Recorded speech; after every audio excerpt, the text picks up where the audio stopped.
नमस्कार।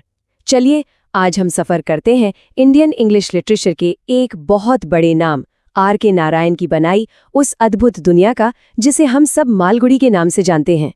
तो सोचिए, वो कौन सा काल्पनिक शहर है जिसने इंडियन इंग्लिश फिक्शन को दुनिया भर में एक अलग पहचान दी? जी हाँ, बिल्कुल सही, हम बात कर रहे हैं मालगुडी की। तो चलिए सबसे पहले शुरुआत करते हैं इस महान लेखक की जिंदगी से एक छोटा सा परिचय। तो R.K. नारायण का जन्म हुआ था 1906 में मद्रास में, और उनके लिखने का सफ़र एक तरह से ऑफिशियली शुरू हुआ 1935 में, जब उनका पहला novel Swami and friends publish हुआ। यहीं से हमें पहली बार मालगुडी का परिचय मिला। और एक बहुत ही दिलचस्प बात यह है कि इस नॉवल को पब्लिश करवाने में मशहूर ब्रिटिश राइटर ग्राहम ग्रीन ने उनकी बहुत मदद की थी।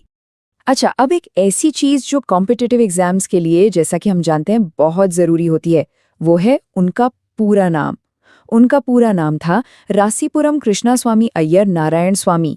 ये नाम ज़रूर याद रखिएगा क्योंकि अक्सर एग्जाम्स में पूछ लिया जाता है। नारायण के लेखन का जो असली जादू है ना, वो उनकी सादगी में है।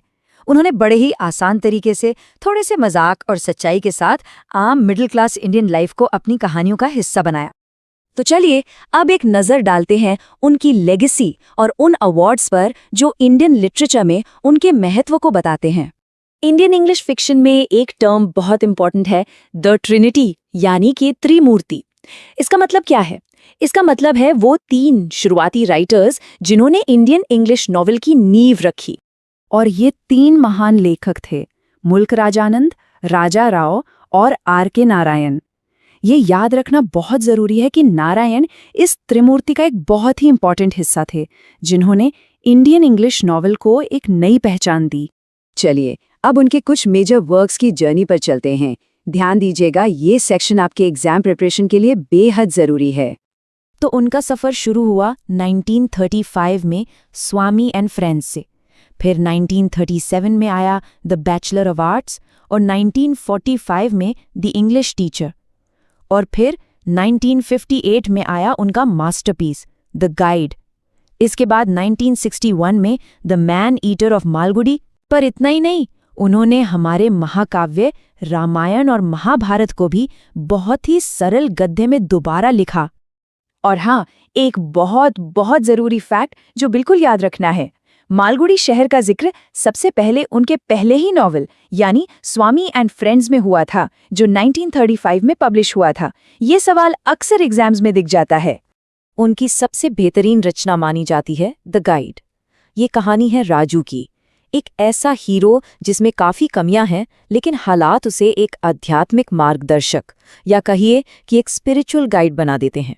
और इसी कमाल के नॉवेल के लिए द गाइड को साल 1960 में प्रेस्टीजियस साहित्य अकेडमी अवार्ड से नवाजा गया।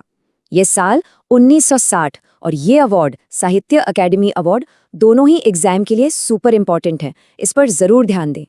तो अब तक हमने देखा कि उन्होंने क्या लिखा, लेकिन शायद उससे भी ज़्यादा ज़रूरी है ये समझना कि उन्होंने कैसे लिखा। आइए उनके राइटिंग स्टाइल को थोड़ा करीब से देखते हैं। उनके स्टाइल की कुछ खास बातें हैं, जैसे उनकी कहानियों में आपको हमेशा सच्चाई यानी रियलिज्म दिखेगा। भाषा एकदम सरल जो सबको समझ आ जाए। व्यंग्य और हल्का फुल्का सा हास्य, जिसे जेंटल ह्यूमर कहते हैं, उनके लेखन की पहचान है। उन्होंने मिडिल क्लास लाइफ को बहुत खूबसूरती से दिखाया। और ट्रेडिशन और मॉडर्निटी यानी परंपरा और नएपन के बीच का जो टकराव है, वो उनकी कहानियों का एक अहम हिस्सा रहता है। और अब हम आ गए हैं इस चर्चा के आखिरी और शायद सबसे ज्यादा सोचने पर मजबूर करने वाले हिस्से पर। आखिर में एक सवाल सबके लिए, जरा सोचिए, क्या मालगुडी सिर्फ एक काल्पनिक शहर है या फिर ये पूरे भारत का ही एक छोटा सा सिंबॉलिक रूप है? यही सवाल R.K. नारायण के काम की गहराई और उसकी अहमियत को दर्शाता है। इस पर जरूर विचार करिएगा और अपनी तैयारी जारी रखिएगा।